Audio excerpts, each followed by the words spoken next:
হরে কৃষ্ণ। প্রিয় শ্রোতা বন্ধু, আশা করি আপনারা সকলে ভালো আছেন। একজন প্রিয় শ্রোতা উনি প্রশ্ন করেছেন যে যখন আমি আমিষ আহার করব তখন তুলসীমালা গলায় থেকে খুলে রাখব, আর বাকি সময় তুলসীমালা সবসময় গলায় পরে রাখলে চলবে তো? এবং আরেকজন প্রশ্ন করেছেন দীক্ষা গ্রহণ না করে তুলসীর মালা গলায় পরা যায় কিনা। এই অত্যন্ত গুরুত্বপূর্ণ এই দুটি প্রশ্নের উত্তর জানার জন্য আপনারা প্রথম থেকে শেষ পর্যন্ত ভিডিওটি মনোযোগ সহকারে শুনবেন। এরকম প্রশ্ন অনেকের মনে রয়েছে, কেননা আমার আগের ভিডিওটি আপনারা অনেকেই শুনেছেন, মন্তব্য করেছেন যে তুলসী মালা গলায় পড়ার নিয়ম কি, মাছ মাংস আমিষ দ্রব্য গ্রহণ করা তুলসীর মালা গলায় পড়া যায় কিনা, তুলসীর মালা কয় প্যাচ পড়া উচিত। এই ভিডিওটি অনেক শ্রোতা দেখেছেন। তো ওই ভিডিওটি দেখে একজন শ্রোতা প্রশ্ন করলেন যে ঠিক আছে, যারা মাছ মাংস খান তারা তো তুলসী মালা পড়তে পারেন না, তাহলে আমি যখন মাছ মাংস খাবো তখন গলা থেকে মালাটি খুলে রেখে মাছ মাংস খাবো, তারপরে আবার গলায় মালাটি সবসময় পরে রাখবো, এটা করলে চলবে তো নাকি? আর একজন প্রশ্ন করলেন যে যদি আমি দীক্ষা না নিই, দীক্ষা না নেওয়ার আগে মানে দীক্ষা নেওয়ার আগে দীক্ষা না নিলে কি গলায় তুলসী মালা পড়তে পারবো? এই দুটি প্রশ্ন খুবই সুন্দর, তাহলে আপনারা শ্রবণ করুন প্রথম থেকে শেষ পর্যন্ত। আর যারা এখনও চ্যানেলটিকে সাবস্ক্রাইব করেননি অবশ্যই চ্যানেলটিকে সাবস্ক্রাইব করে দিন এবং পাশের বেল আইকনে প্রেস টু অল করে দিন। আপনার মূল্যবান প্রশ্ন, এরকম সুন্দর সুন্দর প্রশ্ন এবং মন্তব্য নিচে কমেন্ট বক্সে অবশ্যই করুন।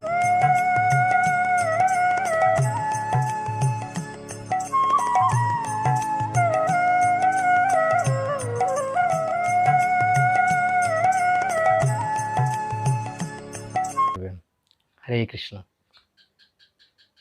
তো এইরকম একটি প্রশ্ন রাজা পরীক্ষিতের মনে উদয় হয়েছিল। ওনার গুরুদেব শুকদেব গোস্বামীকে উনি প্রশ্ন করলেন।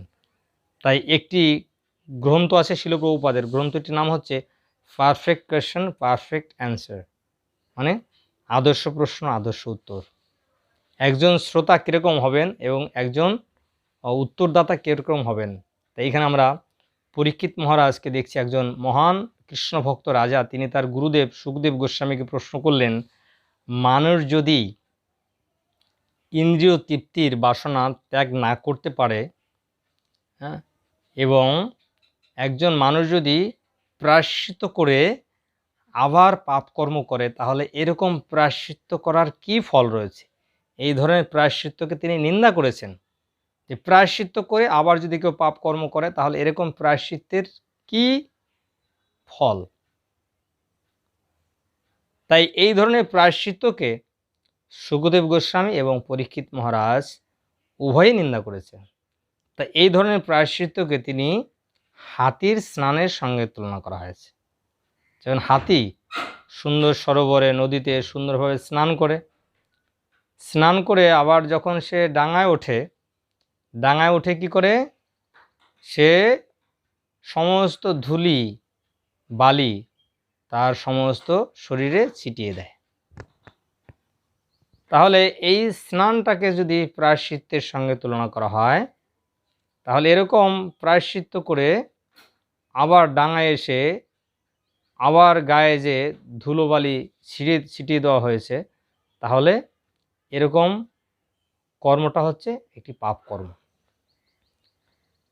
তেমনি আরেকটি উদাহরণ দিয়েছেন শিল প্রভুপাদ, যে কোনো একজন চোর, তিনি যখন শুনলেন যে চুরি করলে ধরা পড়লে শাস্তি পেতে হয়, তা যে বুদ্ধিমান ব্যক্তি এটা শুনে তিনি আর চুরি করবেন না। তিনি হচ্ছেন প্রথম শ্রেণীর বুদ্ধিমান ব্যক্তি। দ্বিতীয় শ্রেণীর বুদ্ধিমান ব্যক্তি, তিনি শুনেছেন যে শোনার পরেও তিনি চুরি করলেন এবং চুরি করে শাস্তি পেয়ে তিনি দ্বিতীয়বার আর চুরি করলেন না। ইনি হচ্ছেন দ্বিতীয় শ্রেণীর বুদ্ধিমান ব্যক্তি। আর তৃতীয় শ্রেণীর বুদ্ধিমান ব্যক্তি, উনি বুদ্ধিমান না, উনি হচ্ছে মূর্খ ব্যক্তি। উনি শুনেছেন চুরি করলে শাস্তি পেতে হয়, ধরা পড়লে শাস্তি পেতে হয়। তো উনি এটা দেখেছেন, শুনেছেন, উনি অন্য অন্য চোরদেরও দেখেছেন যে যারা চুরি করে শাস্তি পেয়েছে, জেলে দণ্ড পেয়েছে। তো এটা শুনে দেখে তিনি চুরি করলেন, চুরি করে ধরা পড়লেন, ধরা পেয়ে শাস্তি পেলেন, শাস্তি পাওয়ার পরে ছাড়া পেলেন, ছাড়া পাওয়ার পরে আবারও চুরি করলেন। এরকম জেলখানার দণ্ডকে, শাস্তিকে যদি প্রায়শ্চিত্তের সঙ্গে তুলনা করা হয়, তাহলে এরকম প্রায়শ্চিত্তের কী ফল? শিল প্রভুপাদ আরও দুটি উদাহরণ দিয়েছেন। যেরকম অনেক খ্রিস্টান রয়েছে যারা সপ্তাহের শেষে গির্জায় গিয়ে তাদের যিনি ফাদার থাকেন তাদের কাছে সমস্ত কথা বলে যে সারা সপ্তাহ আমি এত পাপকর্ম করেছি, এই পাপ থেকে মুক্ত হওয়ার জন্য আপনাকে কিছু উৎকোচ বা ঘুষ দেওয়া হয়। তো সেই উৎকোচ বা ঘুষ নিয়ে সেই ফাদার তাকে বলে যায়, ঠিক আছে, তোমার সারা সপ্তাহের পাপ নষ্ট হয়ে গেল। আবার সপ্তাহের শেষে আবার পুনরায় সে পাপকর্ম করা শুরু করে। তাহলে এরকম প্রায়শ্চিত্ত করে আবার পাপকর্ম করলে এরকম প্রায়শ্চিত্ত করার কি ফল?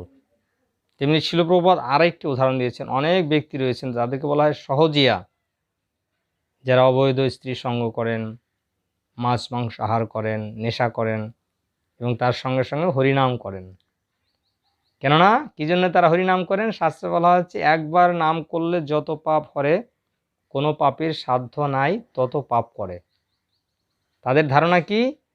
যে আমরা পাপ কর্ম করব এবং হরিনাম করলে পাপ কর্ম দূর হয়ে যায়, তাহলে আমরা হরিনামও করব এবং পাপ কর্ম করব, কেননা হরিনাম করার ফলে পাপ কর্মের ফল নষ্ট হয়ে যাবে। তো এটাকে বলা হচ্ছে নাম অপরাধ। কত নম্বর নাম অপরাধ? 7 নম্বর নাম অপরাধ। নাম্ন বলা যস্যহি পাপ বুদ্ধি, নাম বলে পাপাচরণ করা, নামের বলে পাপাচরণ করা, এটা অত্যন্ত জঘন্যতম পাপকর্ম। তাই সেই জন্যই তুলসী কৃষ্ণ প্রেয়সী নম নম, তুলসী মালা অত্যন্ত পবিত্র। আমরা যদি দেহ এবং মন, আমার নিজের দেহ বা মন যদি পবিত্র না হয়, তাহলে আমরা ভগবানকে উপলব্ধি করতে পারি না এবং এই জীবনেও শান্তি পেতে পারি না এবং মৃত্যুর পরেও আমরা ঊর্ধ্বলোকে গমন করতে পারি না। তুলসী মালা ধারণ করার উদ্দেশ্য হচ্ছে আমাদের দেহ মনটাকে পবিত্র করা। এবং তুলসী মালা ধারণ করার মাধ্যমে পদ্মপুরাণে বলা হয়েছে যিনি তুলসী মালা ধারণ করেন তার দেহ এত পবিত্র হয়ে যায়, ভূত পিশাচ পাপ, বিভিন্ন প্রকার শনি রাহু কেতু বিভিন্ন ধরনের খারাপ প্রভাব তার শরীরে ভর করতে পারে না। এবং যমরাজ তার দূত যমদূতদের বলছেন, যার কণ্ঠে এরকম তুলসী মালা থাকবে তোমরা কখনো ভুলেও তার কাছে যাবে না, তিনি কখনো নরকে যাবেন না। কোন ব্যক্তি তুলসী মালা পড়লে নরকে যাবেন না? যিনি তুলসী মালা পড়ে সদাচার করছেন, কদাচার করছেন না, কোনো রকম আমিষ দ্রব্য আহার করছেন না, নেশা করছেন না, অবৈধ সঙ্গ করছেন না, তাস পাশা জুয়া লটারি খেলছেন, এরকম পাপকর্ম যিনি করবেন না, সেই ব্যক্তি তুলসী মালা পড়লে মৃত্যুর পরে তিনি নরক যন্ত্রণা থেকে মুক্ত হয়ে যাবেন, তিনি বৈকুণ্ঠে গমন করবেন। এরকম নয় তুলসী মালা পড়লেন মাছ মাংস খাওয়ার সময় বা নেশা করার সময় বা কোনো খারাপ কর্ম করার সময় তুলসী মালা খুলে দিয়ে আপনি সেটা করলেন, আবার সেটা করা হয়ে গেল, স্নান করে তুলসী মালা ধুয়ে আবার গলায় পড়লেন। হ্যাঁ, এটা হচ্ছে কি যে ওই রকম হাতির স্নানের মতো স্নান করে আবার পাপকর্ম করা। তো সেই জন্য ভগবান তো অন্তর্যামী, আপনার আমার সমস্ত মনের কথা ভগবান জানেন। গীতায় ভগবান বলেছেন সর্বত্র পানি পাদম তৎ, সর্বত্র অক্ষি শিরোমুখম, সর্বত্রম শ্রুতিমান লোকে সর্বম আবৃত্ত তিষ্ঠতি। ভগবান সব কিছু দেখছেন, পরমাত্মা রূপে আপনার হৃদয়ে ভগবান সাক্ষী রূপে রয়েছেন। তাই এটা হচ্ছে কপটতা, কুটিনাটি, কপটতা। এই কপট ব্যক্তিরা কখনোই ভগবানের কৃপা লাভ করতে পারে না। ভগবানের ভক্ত হতে হলে, ভগবানের আশীর্বাদ পেতে হলে, জীবনের সুখ শান্তি পেতে হলে আপনাকে শাস্ত্রের নির্দেশ মানতে হবে, সাধুর নির্দেশ মানতে হবে, গুরুর নির্দেশ মানতে হবে। তাই বলছে সাধু শাস্ত্র গুরু বাক্য তিনেতে করিয়া ঐক্য, সাধুরে যে কথাগুলো বলছেন সেটা মন গড়া কোনো কথা নয়। শাস্ত্রে যে কথাগুলো বলা হয়েছে সেটা মানুষের লেখা নয়, এটা সাক্ষাৎ। এটাকে বলা হচ্ছে কি অপৌরুষেয়। আমাদের কথার মধ্যে, আমাদের লেখার মধ্যে, আমাদের রচিত সাহিত্যের মধ্যে অনেক ভুল থাকে, কিন্তু ভগবানের নিশ্চিত মুখনিসৃত বাণী ভগবদ্গীতা, শ্রীমদ্ ভাগবত, যে সমস্ত শাস্ত্র, সেটা ভগবানের থেকে প্রকাশিত হয়েছে, ভগবানের নিঃশ্বাস থেকে বেদ প্রকাশিত হয়েছে। সেটা কোনো সাধারণ মানুষের লেখা নয়, সেখানে কোনো ত্রুটি নেই। অনেক অনেক মানুষ বলেন এটাও তো মানুষের মতোই, মানুষেরই লেখা। হ্যাঁ, এটা তাদের অজ্ঞানতা। আপনি যদি এই সমস্ত শাস্ত্রগ্রন্থ পড়বেন, জানবেন, তাহলে এই কথা বলবেন না। না জেনে কখনো কোনো মন্তব্য করা, এটা আরও একটি অপরাধ। তাই সেই জন্যই এই শাস্ত্রের কথা যারা সাধু, যারা সত্যিই আমাদের হিতাকাঙ্ক্ষী, তারা এগুলো বলছে। আপনি যদি পালন না করবেন, না মানবেন, সেটা আলাদা, কিন্তু কেউ পড়ছেন, মানছেন, তাকে তিরস্কার করা, নিন্দা করা, এটা আরও অপরাধ, বড় অপরাধ।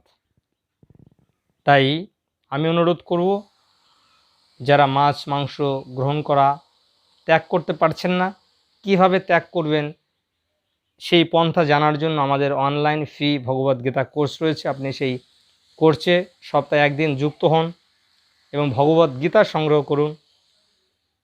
আস্তে আস্তে দেখবেন অটোমেটিকভাবে ম্যাজিকের মতো আপনার হৃদয় থেকে এই সমস্ত অখাদ্য কুখাদ্য আহার করার বাসনা দূর হয়ে যাবে এবং সবসময় আপনি এরকম সুন্দর খাঁটি তুলসীমালা আপনাকে আমি পাঠিয়ে দেবো। সেই তুলসীমালা পড়বেন, দেখবেন আপনার দেহ মন অত্যন্ত পবিত্র থাকবে। যারা দীক্ষা গ্রহণ করেননি, দীক্ষা গ্রহণের আগে থেকেই তুলসীমালা গলাতে পড়তে হয়। দীক্ষা নেওয়ার আগে হচ্ছে শিক্ষা। এরকম নয় দীক্ষা গ্রহণ করার পরে আপনি তুলসীমালা পড়বেন, তা নয়। দীক্ষা নেওয়ার আগেই ভগবানের নাম জপ করবেন, গীতা পড়বেন, ভগবানের আরতি করবেন, ভগবানকে ভোগ নিবেদন করবেন, তুলসীমালা গলায় পড়বেন, তুলসীমালাতে জপ করবেন। হ্যাঁ, এটা দীক্ষার আগে থেকেই আপনি একাদশী ব্রত পালন করবেন। আপনার স্ত্রী, আপনার স্বামী, আপনার ছোট ছোট ছেলে মেয়ে, তাদের গলাতে তুলসীমালা পরিয়ে দেবেন, তাদেরও হরিনাম করা শেখাবেন, তাদেরকেও তিলক পড়া শেখাবেন। এটা অনেক ধরনের মানুষের মনে কুসংস্কার যে তিলক পড়ে কারা, যারা বৈষ্ণব। না, তিলক এটা মানুষের সকলের অধিকার, এটা পড়ার সকলের অধিকার। তিলক এমন একটি বস্তু যেটা ধারণ করলে দেহ পবিত্র থাকে। তেমনি কণ্ঠীমালা, এটা প্রত্যেকটি মনুষ্যের একটি অধিকার, এটা পড়ার মাধ্যমে আমাদের দেহ পবিত্র থাকে এবং বজ্রপাতে কারো দুর্ঘটনায় মৃত্যু হয় না এবং সর্পাঘাতে, সর্পদংশনে মৃত্যু হয় না। বিভিন্ন দুর্ঘটনা থেকে মুক্ত হওয়ার, অনেক ধরনের দুর্ঘটনা থেকে আপনি মুক্ত হতে পারেন। তাহলে এরকম অপমৃত্যু থেকে, সর্পাঘাত থেকে মৃত্যু হওয়ার ভয় থেকে, সমস্ত ভয় থেকে মুক্ত হওয়ার জন্য তুলসী সেবা করা খুব গুরুত্বপূর্ণ। তুলসীমালা ধারণ করা, তুলসী বৃক্ষে জল দেওয়া, তুলসীকে দর্শন করা, তুলসী প্রণাম করা, তুলসী প্রদক্ষিণ করা, এটা অনেক মাহাত্ম্য আছে। নাহলে বৈষ্ণবেরা তারা মূর্খ নন। তারা শাস্ত্র পড়েছেন, তারা মূর্খ নন যে আমরা মনে করি তুলসীমালা গলায় দিলে এটা একটা কীরকম মূর্খ মূর্খ লাগে।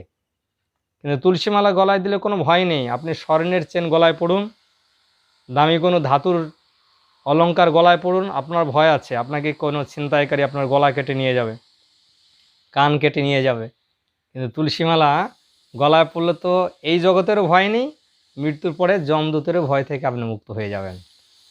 তাহলে আপনি এখন বিবেচনা করুন যে তুলসীমালা যখন গলায় পড়বেন তখন আপনাকে কত সাবধানতা অবলম্বন করতে হবে।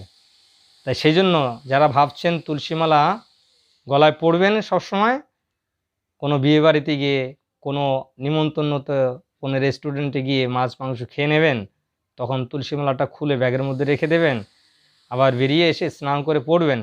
এটা জঘন্যতম অপরাধ, এটা করবেন না। এর ফলে তুলসীমালা গলায় পড়ার কোনো ফলই আপনি লাভ করতে পারবেন না। তাই আমি অনুরোধ করব, আপনারা সবসময় তুলসীমালা ধারণ করুন এবং সঠিক নিয়ম অনুসারে তুলসীমালা পড়ুন। এবং যারা দীক্ষিত, অদীক্ষিত, যে কোনো বয়সের নারী পুরুষ সকলে তুলসীমালা ধারণ করতে পারবেন। তা আশা করি আজকে এই ভিডিওতে তুলসীমালা ধারণ করার নিয়ম এবং পদ্ধতি এবং এই সুফল সম্বন্ধে, মাহাত্ম্য সম্বন্ধে বললাম। আশা করি ভিডিওটা ভালো লাগলে নিজে শ্রবণের সঙ্গে সঙ্গে অপরকে শেয়ার করবেন। ভালো থাকবেন, সুস্থ থাকবেন। পুনরায় আরেকটি গুরুত্বপূর্ণ ভিডিও নিয়ে খুব তাড়াতাড়ি আপনাদের সঙ্গে মিলিত হব। ততক্ষণ অপেক্ষা করুন। হরে কৃষ্ণ।